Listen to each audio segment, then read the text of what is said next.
Welcome to LIVEDAF, your online Daf Yomi Shiur. Shalom and welcome back to today's Daf Yomi, Shabbos Daf Pei Gimel. We're 8 lines from the top. We learned that the Chachamim was actually the Bezdin of Chizkiyahu HaMelech, who applied a tumah to Avodah Zarah, to an idol. The question is, to what extent is an idol tamei? We have a machlekes between Rabbi Kiva and the Chachamim. We have two approaches regarding this machlekes. Rabbi's approaches that all agree that an Avodah Zarah is metamei b'masa. If one merely carries it, even without directly touching it, it becomes tamei, since Avodah Zarah is related to nida, to tumas nida.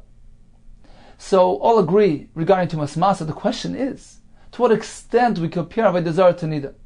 Because nida has a more stringent tumah called even mesama. If the nida is sitting on this heavy boulder and there's a seed underneath, which doesn't really feel the weight of the nida on account of this heavy rock, this heavy stone, nevertheless, the nida is metamei, the item below. That's a chumrah stringency which we find by nida, which we find it by zav. So according to the Chachamim, we don't apply that stringency to Avodah Zarah. According to Rabbi Kiva, we do. So all agree that tumas masa will apply to Avodah Zarah. The question is regarding to tumas even mesama. Rabbi Lezer has a more lenient approach. He says the machlekes is actually regarding tumas masa, meaning all agree that if one directly touches Avodah Zarah, tumas maga will apply to Avodah Zarah, since Avodah Zarah is compared to sheretz. However, the question is regarding tumas masa. According to the Chacham, there's no tumas masa by Avodah Zarah. According to Rabbi Kiva, there is, because Avodah Zarah is connected to nida. Therefore, we apply the tumah of nida, the tumah of masa, to Avodah Zarah as well. Let's take a look at the Gemara. 8 lines from the top says, Gemara Meisvei, we have a kasha from a brisa on Rabba's approach. The brisa says, Avodah Zarah kisheretz. Avodah Zarah is equated to a sheretz, and therefore has the tumah of a sheretz. Umisham shea kisheretz. The utensils, the kelim that are used to service the Avodah Zarah, they are also regarded as a sheretz and are tamei tumas maga. So according to the Tanakama, an Avodah Zarah and the Misham Avodah Zarah are metami with maga. If one directly touches them, he becomes tamei, just like a sheretz. So just as the sheretz is metami with maga, a person who touches Avodah Zarah, he will have this tumah, he will contract, he will receive this tumas of Avodah Zarah, which has the same status as a sheretz. Rabbi Kiva, I mean, no. Avodah Zarah kenida. Avodah Zarah is more stringent than a sheretz. It is equated to a nida and is metame even b'masa, even through carrying. Misham shea kisheretz. I agree regarding the mishamshim. They are more lenient. They have a din of a sheretz. Says Rabbi Shleima l'Rabbi Lezer nicha. This works well according to Rabbi Lezer, who says that indeed the point of contention, the point of disagreement, is regarding tumas masa. Hello l'Rabbi Kashya. However, according to Rabbi, it's difficult because this brisa is telling us that there's a machlekes regarding masa, whereas Rabbi maintains that all agree that Avodah Zarah is equated to nida with regard to tumas masa. Says the Gemara, Amar Rabbi.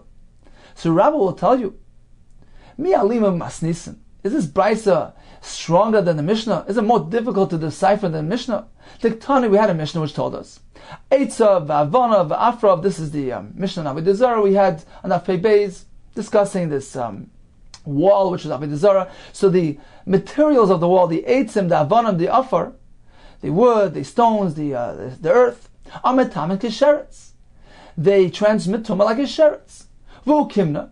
But haven't we established and interpreted those words, my kisheretz? What does it mean, kisheretz? The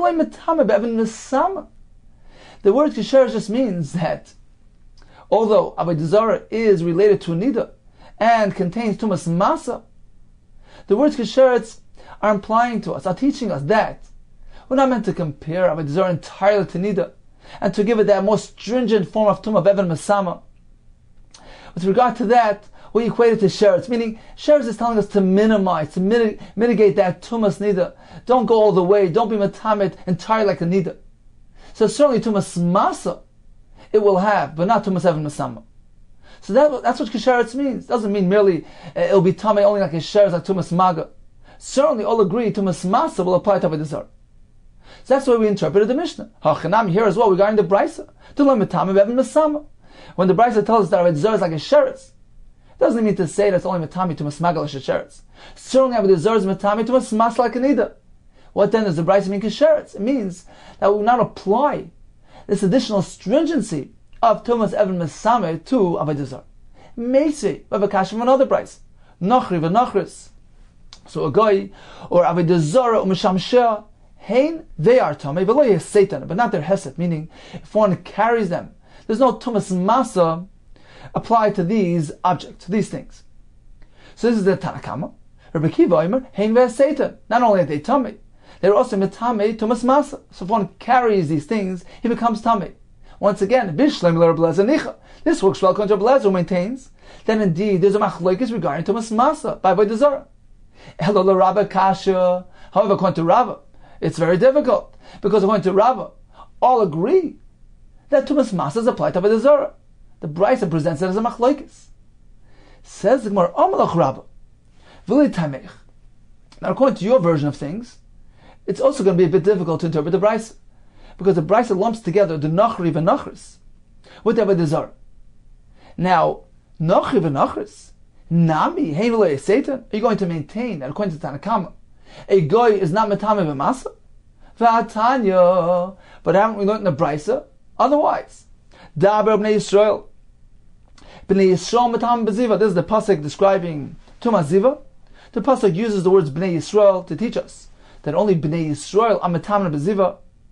V'ei Nachrim Mithamen b'ziva. Nachrim don't have this Tumas Ziva. So this is Minat Torah. Avol, says the Brisa, Gozru Aleyan. The Chacham enacted a decree on the Goyim, applied a Tumas Ziva to the Goyim. Shiur Kizavin L'chol Devreim. The Gemara tells us because they didn't want the Jews to associate with them, so the Chacham applied a Tumas Ziva to a Goy. So how can you tell me in this Brisa that a Nachri v'Nachris don't have a Tumas Masa? Well, if they have a status as a Zav, we know a Zav is Metame b'Masa. If one lifts, one carries a Zav, it becomes Tamei. So in any case, this Brisa is difficult. We must amend the Brisa. We must reinterpret the words of the Brisa as follows. Rabba Metar Tamei. Rabba will interpret the Brisa in accordance with his opinion as follows. This is how the Brisa is meant to be read. The Brisa begins by saying Nachri v'Nachris. Hein, they are Tamei. They Satan. And their Hesed is Tamei. If one carries them, indeed he becomes Tamei. Ve'even Mesame Shalahem. And even they can be Metame through Evan Mesame. So if the Nachri v'Nachris are sitting in this heavy boulder, they can be Metame the item underneath. Avodah Zarah. Let's proceed with the next case. Avodah Zarah. He v'Heseta. Indeed, Avodah Zarah is Tamei. And the Hesed, meaning if one lifts, one carries Avodah Zarah, he becomes Tamei. Because according to Rabbah, all agree that Avodah Zarah has Tumas Masa. Avo loy Evan Mesame Shalo.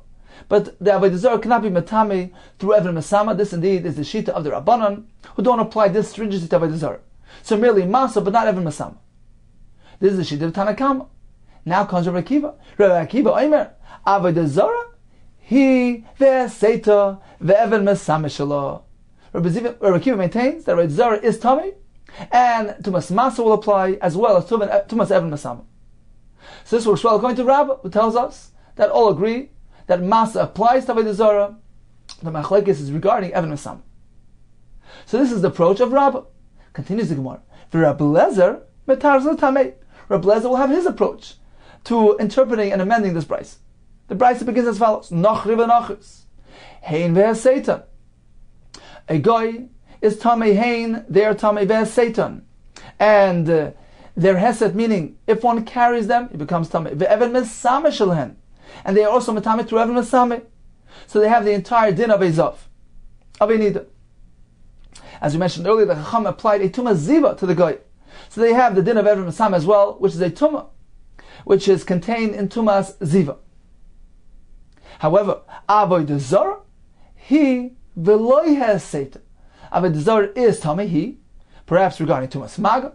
So merely Maga v'loy Hesed, but Hesed will not apply to Avodah Zarah. Masa will not apply to Avodah Zarah. This is the Shita of the Chachamim. Rabbi Akiva Omer, Avodah Zarah, he ve'Hesed. Rabbi Akiva holds yes. Avodah Zarah not only is Tamei, he, Avodah Zarah is Tamei ve'Hesed. The Masa is applied to Avodah Zarah as well.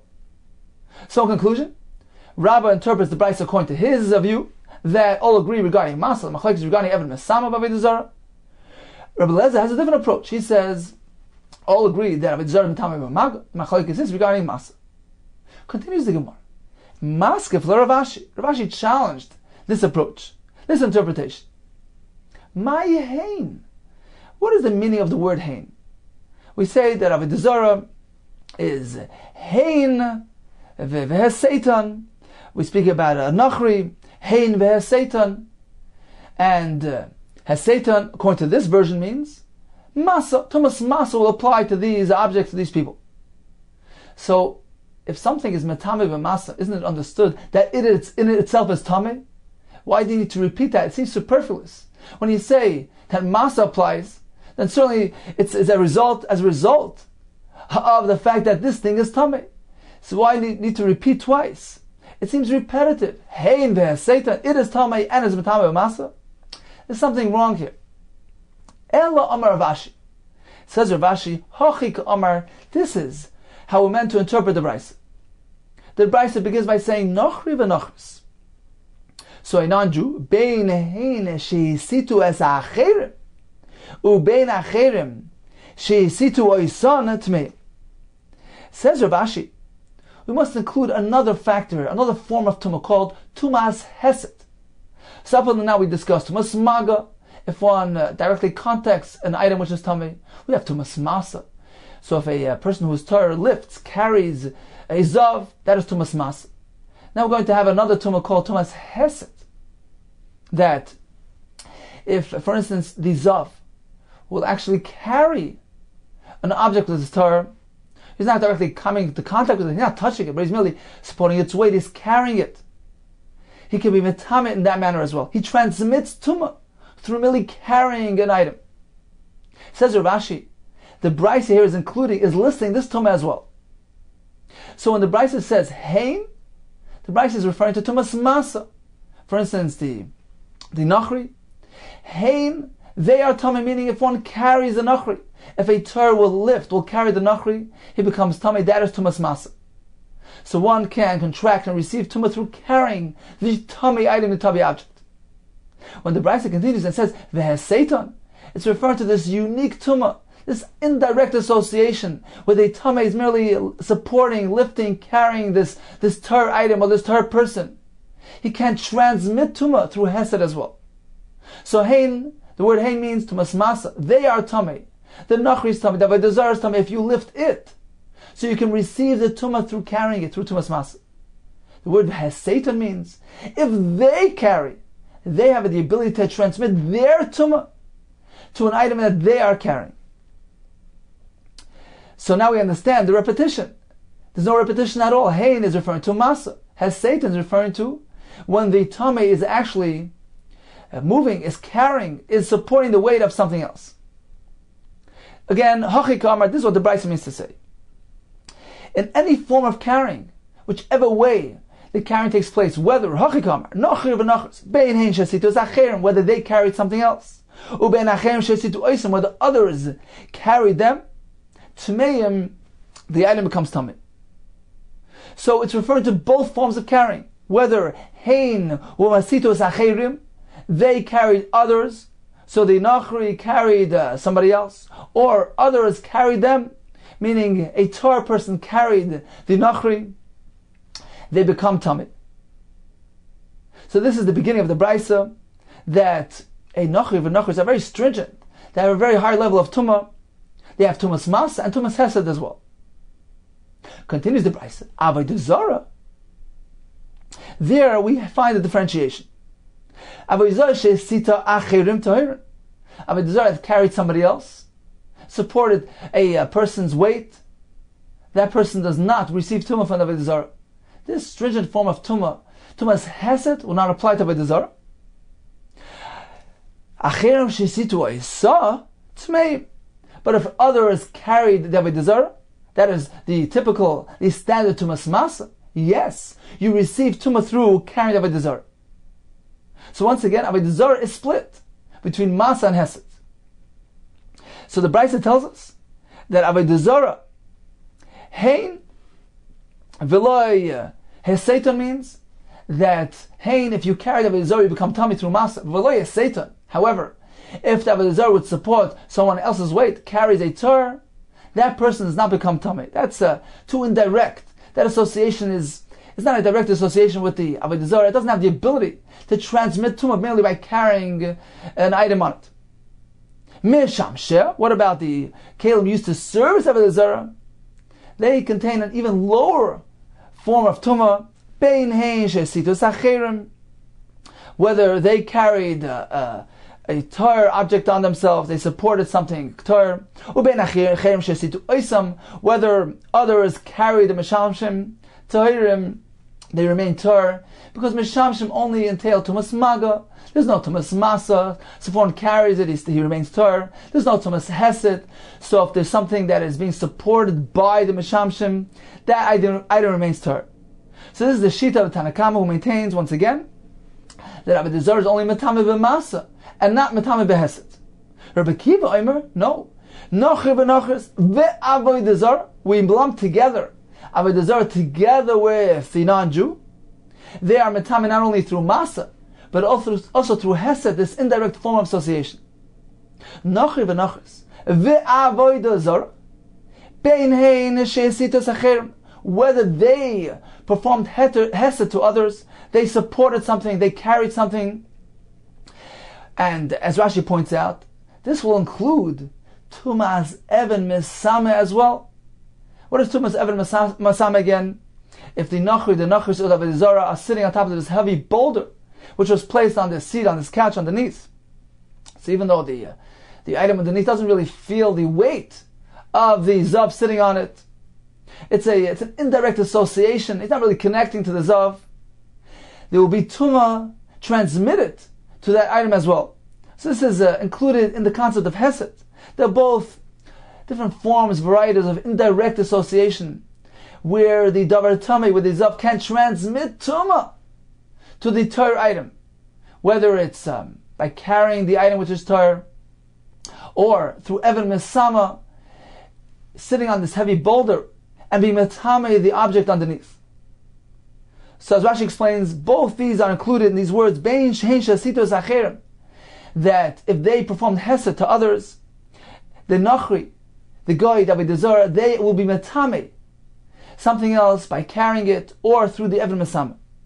Ubein acherim shesitu oisam, or whether others who mesed them, meaning carried them, this is tumas masa tmei, they become tamei. So indeed, according to Rabbi Kiva, we apply Tumas Hesed and Tumas Even Mesama to Avodah Zarah. Misham Sheh, concludes the Brisa, the utensils used to service Avodah Zarah, they are more lenient. Bein hein shesitu acherim, whether they supported others, they carried other items. Bein acherim shesitu oisam, whether others carried them. Tahirim, everything remains tar, because the mishamshim are not matame, neither with masa nor with tumas hesed. They only matame b'maga. So this is the approach of Rav Ashi. And he's coming to answer the question: what does the word hein mean? The Brisa says hein be'Satan. Says Rav Ashi, very simple. Hein means the object itself is tummy. The guy himself is tummy. Pertaining to tumas masa, if one would carry it, he becomes tummy. Has Satan means tumas hesed. If the guy would carry, would lift, would support the weight of another item, another object, another person, he transmits tumah in that manner as well. And also through tumas Even Mesama, which is also an indirect form of transmission. So this is Rav Ashi's answer, Rav Ashi's interpretation of the Brisa, in accordance with Rabbi's approach to the machlokes of Rabbi Kiva and the Rabbanon, where according to the Rabbanon, all agree that Tumas Masa will apply to Avodah Zarah. The question is regarding Tumas Even Mesama, Tumas Hesed. So if one carries the Avodah Zarah, he becomes Tamid. What if the Avodah Zarah is sitting on this heavy boulder and there's something underneath? Or the Avodah Zarah is carrying, lifting something? Can the Avodah Zarah transmit Tumah through Even Mesama, through Hesed? According to Tanakama, no. According to Rekiva, yes. Now as Rashi points out, Rebbe Lezer will have to reinterpret this Brisa in accordance with his view on the machlokes of Rabbi Kiva and the Rabbanan. Continues the Gemara. We discussed Tumas Hesed. So if If a zav, for instance, or a nachri will lift an item, an object, or a person, he transmits tumah through that indirect manner as well. Now we related tumas hesed to avodah zarah. Avodah zarah is an idol, it's an inanimate object. How could an avodah zarah carry something? Says more avodah zarah. We understand that others can carry the avodah zarah. We understand that very pashut. It's an inanimate object. It can be lifted, it can be carried. Hello, how can avodah zarah carry something else? Says the Gemara, Amar Rami Breder of Yevi. Kedisnan, yes, avodah zarah can't actually lift something, but can support the weight of another item, another object, and that also is regarded as tumas hesed. Kedisnan, as we find a similar case in a Mishnah. Hazav bekaf meiznayim. What if a zav was sitting in one side of a scale? We have foods and drinks on the other side of the scale. Kara hazav. Now, if the zav weighed down, by doing so, the items on the other side became elevated, got lifted. Tumein, they become tamei, because although he's not actually carrying them, but he's supporting their weight. That is also included in the concept of tumas hesed. The zav will transmit tumah to any item, object that he lifts, carries, or supports. Therefore, certainly, this concept of tumas hesed can apply to a chayv, to an object, to avodah zarah. For instance, in this case, where the avodah zarah will be placed on one side of a scale and will weigh down and support the weight of the item on the other side. Or perhaps even very simply, if there's somebody sitting on the avodah zarah, there's somebody placed directly on the avodah zarah, and the avodah zarah is supporting its weight. Continues the Gemara. So the Mishnah there concludes by saying, once again, we have the zav on one side of the scale, we have the other objects on the other side of the scale. So if the zav weighed down, lifted them up, they become tamei. What about in the reverse? Karuhain. What if they weighed down, and by doing so, they lifted the zav? Toyer, and they remain tamei, as Rashi explains. There's no tumas masa. When a chayfetz, an inanimate object, lifts something, a tumas masa only applies to a person. If a person lifts a davar tamei, he becomes tamei. He receives the tumah from the item that he lifts, that he carries. But these oichel mashkim that are merely chafetzim objects, simply by lifting the zav, they don't become tamei. Tumas masa cannot apply to oichel mashkim. Continues the Gemara. Keman asla. Whose opinion is reflected in the following brisa? Keman asla hadasanya. This brisa, whose opinion does it follow? All types of objects, of things that are tamei, that will do hesed to others, will lift others, for instance, tahiris. Those things remain tamei. Tahir. Chutz, there's one exception. Chutz means seiter shel zav. There's only one exception, that a zav who commits hesed, who lifts, who carries another person, another item, he will transmit tumah in this indirect manner as well. We don't find for him a friend, we don't find a companion, a similar application regarding all other tumas. So this is a statement presented by this brisa that tumas hesed is unique to ziva. Says Gemara, whose opinion is reflected in this brisa? Lema. Perhaps we should say Delekar Rabbi Akiva. This is not in accordance with Rabbi Akiva. Delekar Rabbi Akiva, because Rabbi Akiva holds. Because in accordance with Rabbi Akiva, we would have to add another example of tumas hesed. Ikanami avodah zarah. Rabbi Akiva maintains that also avodah zarah has the tumah of hesed, because he holds that avodah zarah, which lifts, which carries something, is metame, transmits tumah. Says Gemara, Rabbi Akiva, even if you will say that yes, this brisa is following the shita of Rabbi Akiva.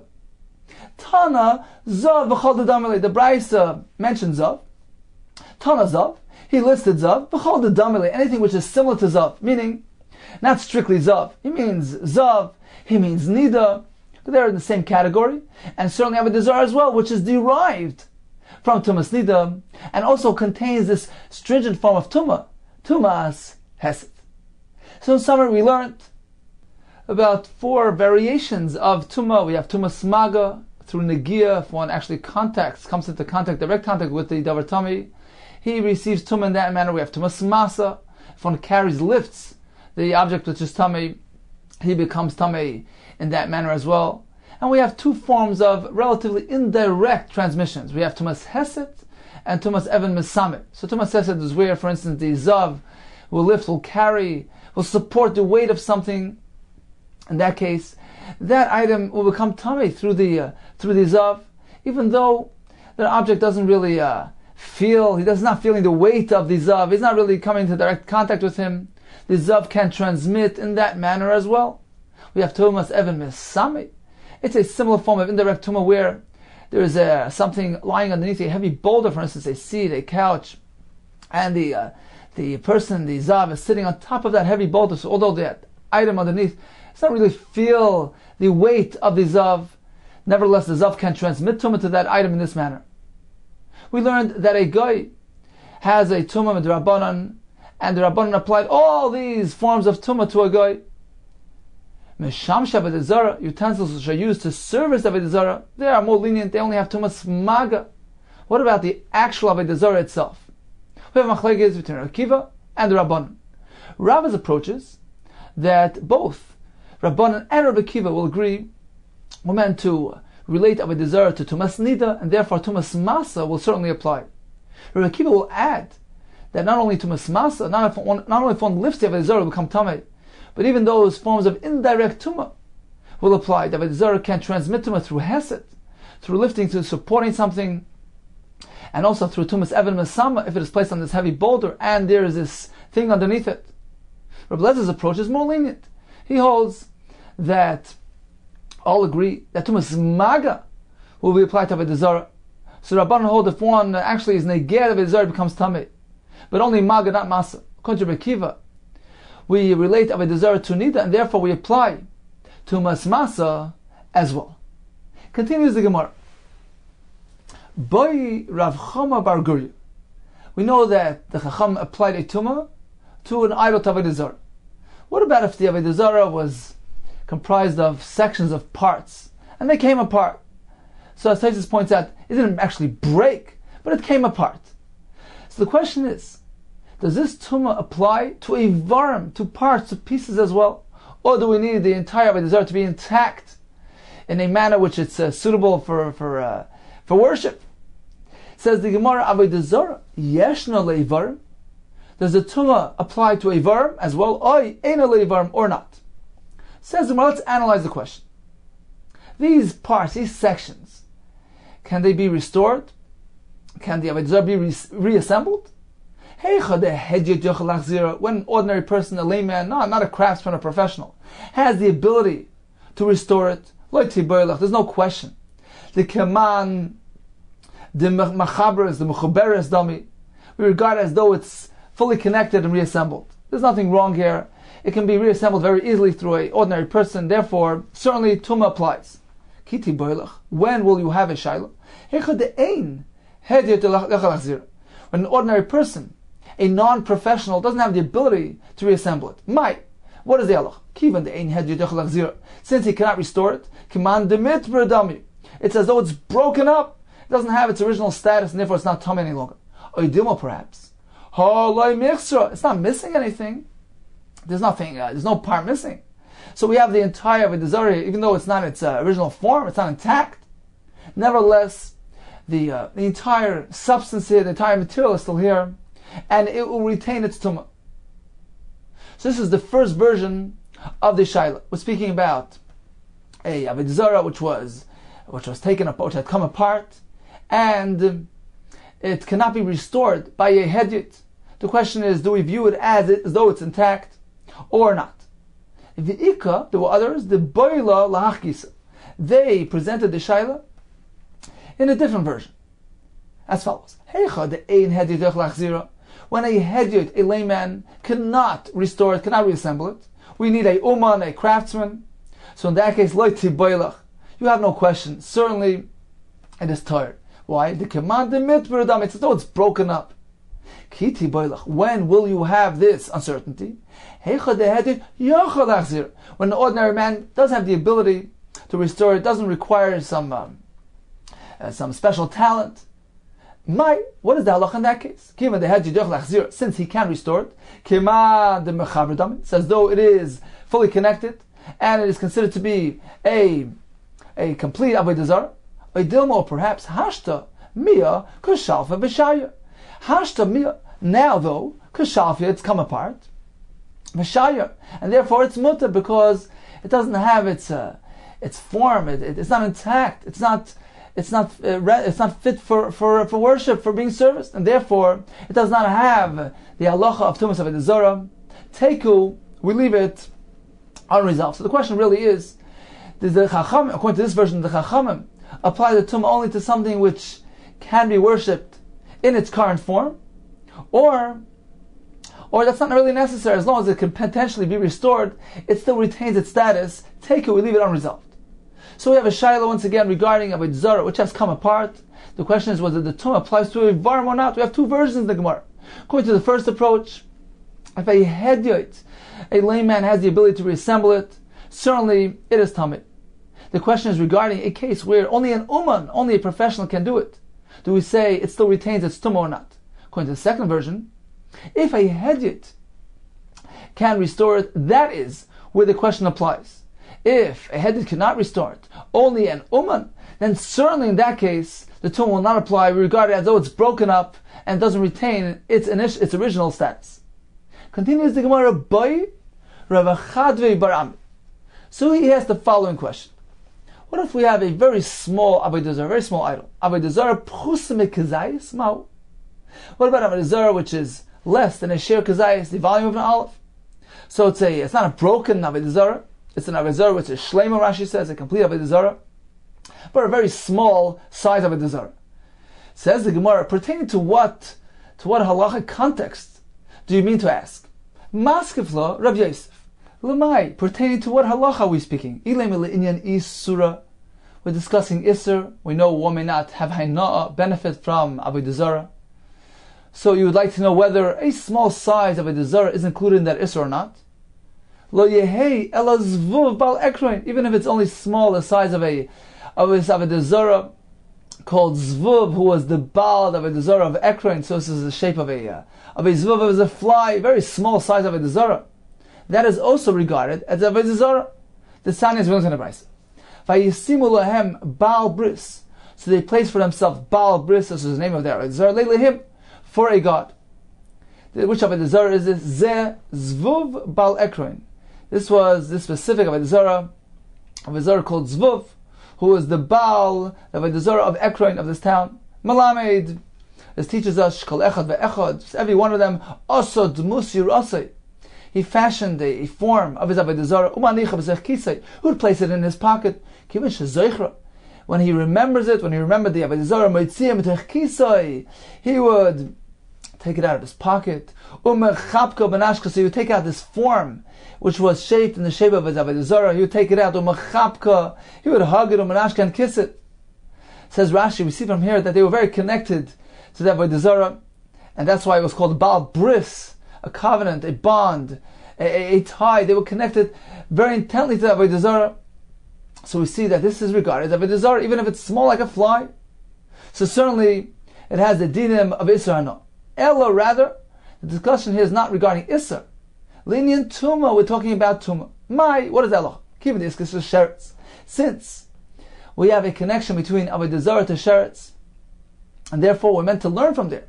Ma sheretz b'kadosha, just as the tumah of sheretz applies even to a small piece of a sheretz, a size of a adosha, of a lentil. Af avodah zarah nami b'kadosha. Similarly, likewise, of an avodah zarah, even if it's tiny, the size of a lentil, it will have tumah. Or dilmo, perhaps, so it's mace. We find another connection between avodah zarah and a mace, and we know that mace has a different minimum requirement. Ma mace b'kazayis, just as the tumah of mace only applies to a portion of a mace which has the size of a zayis. Af avodah zarah b'kazayis. Likewise, avodah zarah will only be matame if it is the size of a kazayis. So this is our question: do we compare it to sheretz? Even a small size of avodah zarah will be matame, or do we need a kazayis like a mace? Omar of Avia, v'itema. Some say it was Rabbah. Barula Tashma. Come and listen to this right. This Sunday we have a brisa which says, Avodah Zarah, Pchusa mikazayis ein ba tuma kol ikar. No, there's no tuma applied to an Avodah Zarah which is smaller in volume than a kazayis. Shenemar, vayashlich es afara el kever b'nei ha'am. So he threw out he tossed out the ashes of Avodah Zarah el kever b'nei ha'am to this grave. So the Torah relates Avodah Zarah to a grave. Therefore, went to learn to derive ma meis b'kazayis, just as a mace is only mitami when it has a kazayis. Avodah Zarah b'kazayis. So we learned that likewise Avodah Zarah is only mitami if it has the volume of a kazayis. Continues the Gemara. Now we have the Shittas Rabbanon in accordance with Rabbi Elazar's approach to things, who seem to adopt all the leniencies. Because let's remember, we have Avodah Zarah in the middle, and we have three potential derivations. We have three potential connections to Sheretz, to Nida, and we find a connection, the most recent one, to Mace as well. Says the Gemara, it seems that they are connecting Avodah Zarah to all three things with regard to merely Kulei's leniencies, and not to Chumrais. Let's see inside. V'Rabbanan, L'mai Hilchasa, Iskes Sheretz. In what context, with regard to what halacha, do we have the connection from Avodah Zarah to Sheretz? For a kula, the loy metame v'masa, to teach us that Avodah Zarah will not have tumas masa, but merely tumas maga like a Sheretz. Why is it connected lenida? We learn another kula from nida as well, that a Avodah Zarah which has come apart, it has only the avarim here. Just as a nida the tumas nida does not apply to the avarim of the nida, to a severed limb. Likewise, the tumah of a Avodah Zarah will not apply to an aver. Limeis. Finally, in what context do we connect Avodah Zarah to mace? This was the most recent one, to teach us that there's a minimum requirement of a kazayis, and Avodah Zarah which is a small, like a kadasha, like a lentil, will not be matamid. So we apply, we connect, we derive three kules from Sheretz, from Nida, and from Mace, and apply them to Avodah Zarah. Says the Gemara, why did you pick the lenient approach? Perhaps we should adopt a more stringent approach. Let's derive chumrais, stringencies from all three things. For instance, for what purpose did the Torah connect Avodah Zarah to Sheretz? To teach us, yes, even a small size Avodah Zarah size of a lentil will be matame. What about Lenida? The connection to Nida is to teach us that a very stringent tumah of tumah of Evan Masama will apply to Avodah Zarah as well. To what halacha did the Torah connect Avodah Zarah to mace? To teach us that just as a mace is matame ba'oil, matame anything under the same roof. Likewise, an Avodah Zarah will be matame ba'oil. So why did you choose to pick a lenient route rather than a more stringent route? Says more, you know why? Very simple. Tumas Avodah Zarah d'Rabbanani. The tumah applied to Avodah Zarah was established by the Rabbanon, and therefore in that case we're meant to apply the more lenient approach. If we have a choice between making a hekesh lekula or lechumra, lekula makshinen, we connect lekula, lechumra makshinen, we don't connect for chumra for stringency. So therefore, when we're faced with a choice, we're going to connect Avodah Zarah to Sheretz, Nida, and Mace. We have two options. We can take the lenient approach or the stringent approach. Since it's Rabbanon, we adopt the lenient approach. So in summary, we learned about the tumah of Avodah Zarah, which is a tumah d'Rabbanan. Therefore, we adopt the kula approach. We are makash, we connect it. For leniencies, we have three sources of a derivation. We have Sheretz, we have Nida, and we have Mace. So according to the Shittas Rabbanan, which is in accordance with Rabbi Elazar's approach to things, we have three kulas derived from all three things. From Sheretz we learn that the tumah is merely a tumah maga. From Nida we learn that the tumah does not apply to Ivar, and from Mace we learn that we need a large size of a Zarah, the size of a Kazais. Now let's bear in mind that this conclusion of the Gemara was only referencing Rabbi Elazar's approach to Shittas Rabbanan. According to Rabba's approach to Shittas Rabbanan, he will also agree with this concept that we're meant to apply kula leniencies. However, Rabba holds this was based on the drasha that he made from the pasuk of Tizreim K'meidava, that the Torah is indicating we're meant to distance ourselves from Avodah Zarah. We're meant to apply some form of stringency to Avodah Zarah. Therefore, Rabbi maintains that yes, there is some chumrah applied as well, and therefore Rabbi holds that even according to the Rabbanon, Tumas Masa will apply to Avodah Zarah, and this is derived from Nida. But for all the purposes, we indeed have kulos here. For instance, from Sheretz we learn that although we connect Avodah Zarah to Nida with regards to Tumas Masa, but that's it. We don't go any further. We don't apply to the most stringent Tumah of Even Mesama to Avodah Zarah, and that is indicated by the connection to Sheretz. So we have a kula from there. And he agrees to the other kulas. For instance, from Nida we learn that the Tumah doesn't apply to Ivarim. And from Mace we learn that the minimum size of Avodah Zarah with regards to Tumas Avodah Zarah is a shiur of a kazais. Continues the Mishnah, Menayin l'sfina she'itayra. From where do we know that a boat, that a ship, is not makabel tumah, not susceptible to contracting of tumah? Shenemar derech aniya b'leiv yam. It is the way, is the route of a ship to travel in the ocean. Explains the Gemara, Pshita aniya b'leiv yami. Isn't that obvious that a ship will travel in the ocean? So evidently the pasuk here in Mishlei is coming to teach us something. The Gemara doesn't mean to ask a kasha. The Gemara is simply explaining, elaborating the Mishnah. Pshita aniya b'leiv yami. That is simple. Hakamash malan. Evidently, the pasuk is coming to teach us something. A halachic chiddush. Hakamash malan kiyam, that the sfina is halachically related to the status of the yam. Ma yam tar, just as a yam is tar, it's mechabel karka. It's not mekabel tumah. Av sfina tahira. Likewise, a boat is tar and is not mekabel tumah. So this is one source from this pasuk which connects the aniyah, the ship, to the yam. We have another pshat. Tanya, we learned in the Brayso, Chananya Omer, Nilmed misak. We can learn this same halacha from sak, that a ship is not makabel tumah. Why? Because the pasuk, when describing different objects that can be makabel tumah, the Torah lists different materials: beged, oir, leather, and sak, which is sackcloth made of goat's hair. So the Torah is telling us that anything which compares to sak, which has the same characteristics, which is similar in nature to a sak, is susceptible to kabbal's tumah. Now, what is unique about a sak? Says the Gemara, ma sak mitalto molevirekan. Just as a sack is portable, is mobile, can be moved around when it is full or when it is empty. That's what it's meant to do. It's meant to be moved around. So anything that wants to have tumah needs to conform to that. Av kol mitalto molevirekan.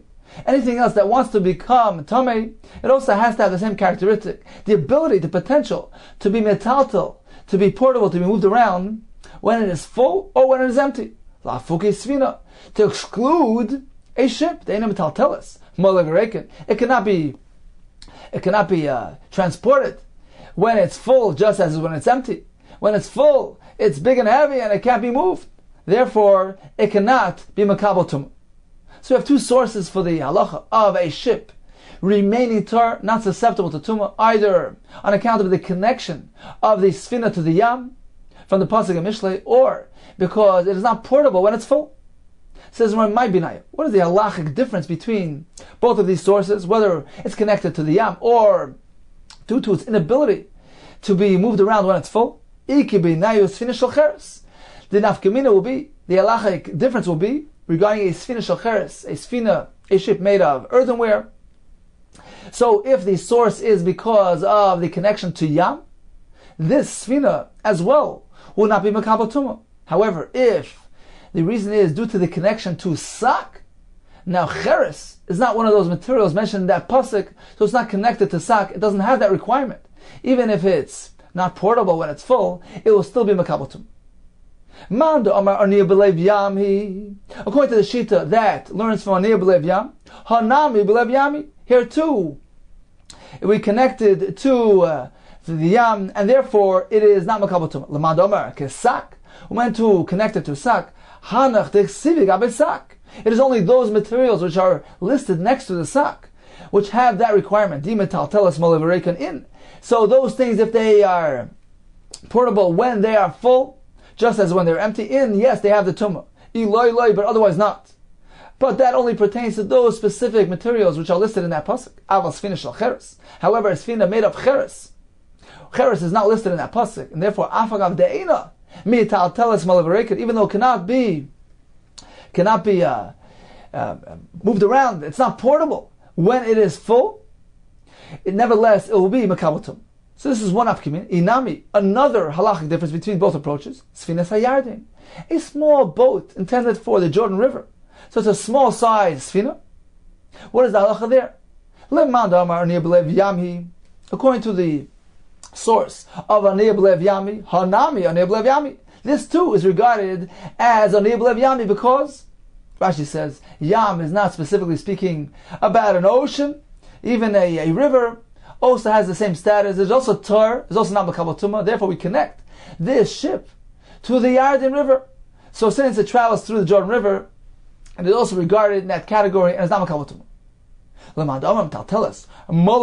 According to the sheet that requires it to be portable when it is full. In this case as well, since it's a small ship, a small wooden ship, it can be moved around. It is portable when it is full, just as is when it's empty. And therefore it is not excluded from the halacha of Kabbalas Tumah.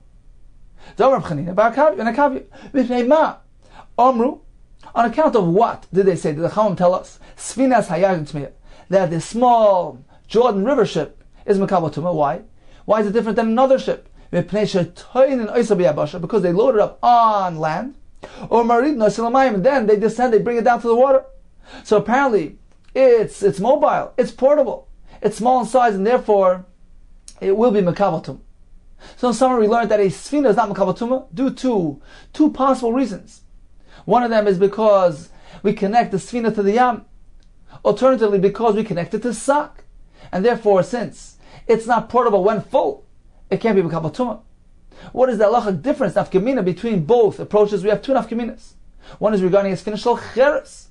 So if we're meant to connect it to a yam, here too, this sfina shel cheres is traveling b'lev yam and it is tar, according to the view that we're meant to connect it to sak.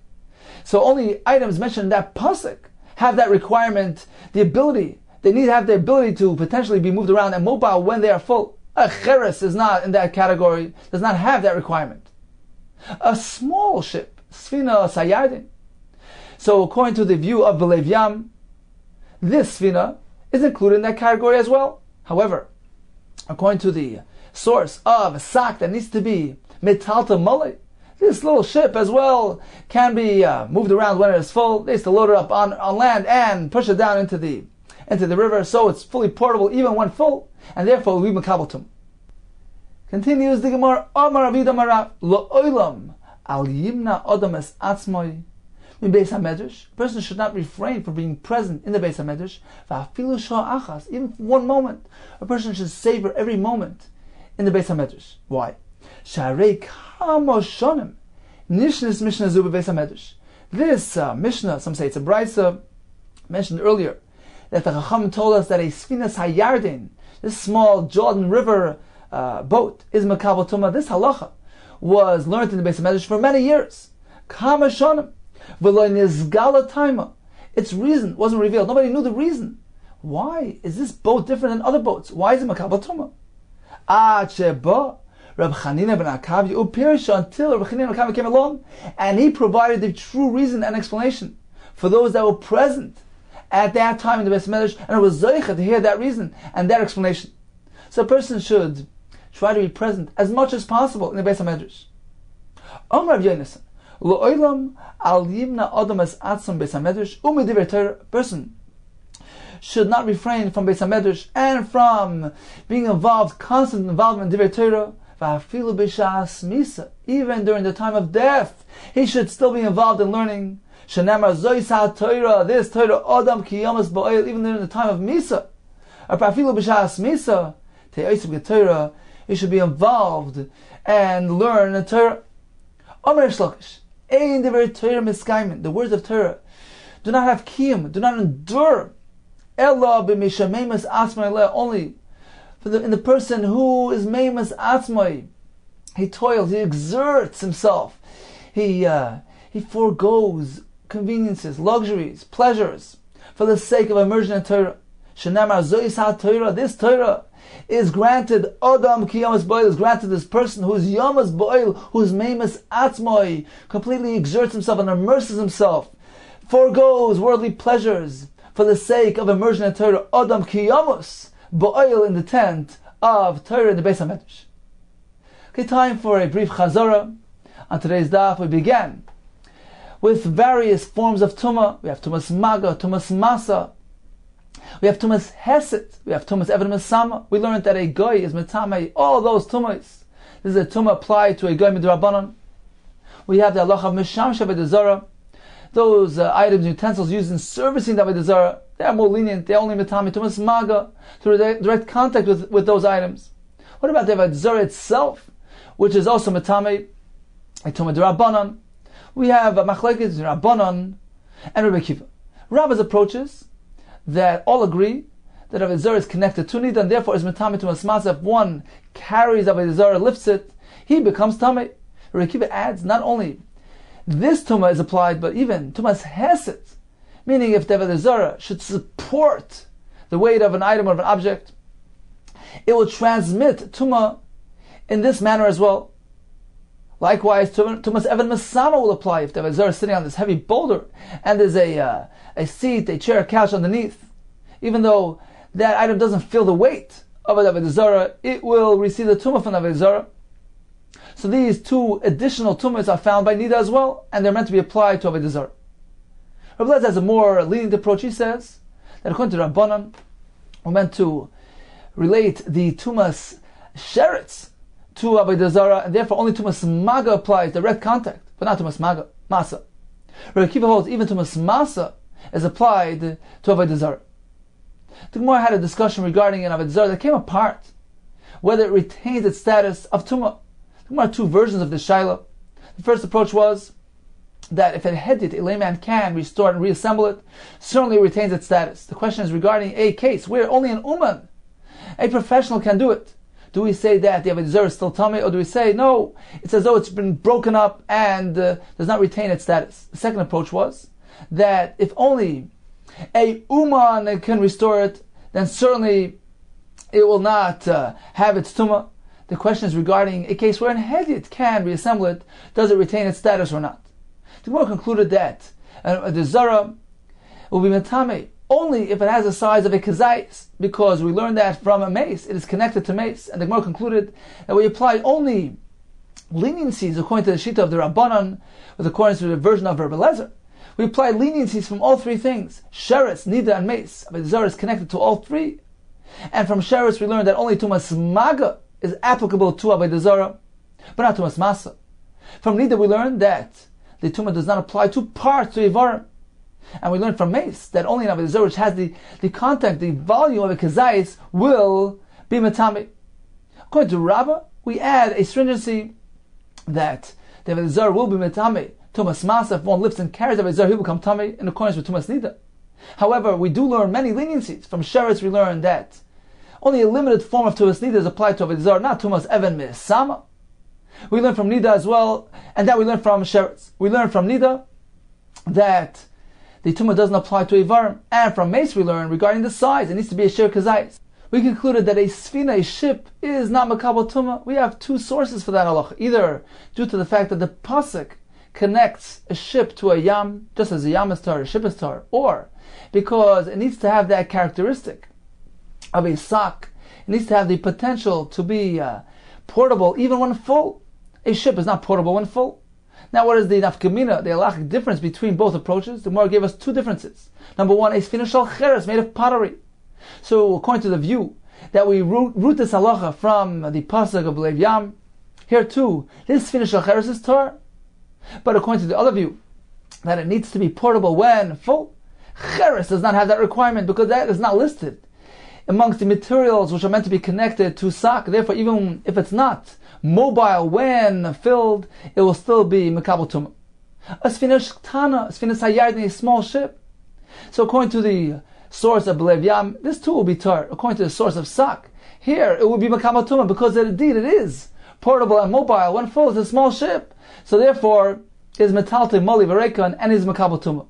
The Gemara concluded by highlighting the importance of seeking to be constantly immersed in Divrei Torah, to be willing to forego worldly pleasures for the sake of the pleasure, the immense pleasure of involvement in Divrei Torah.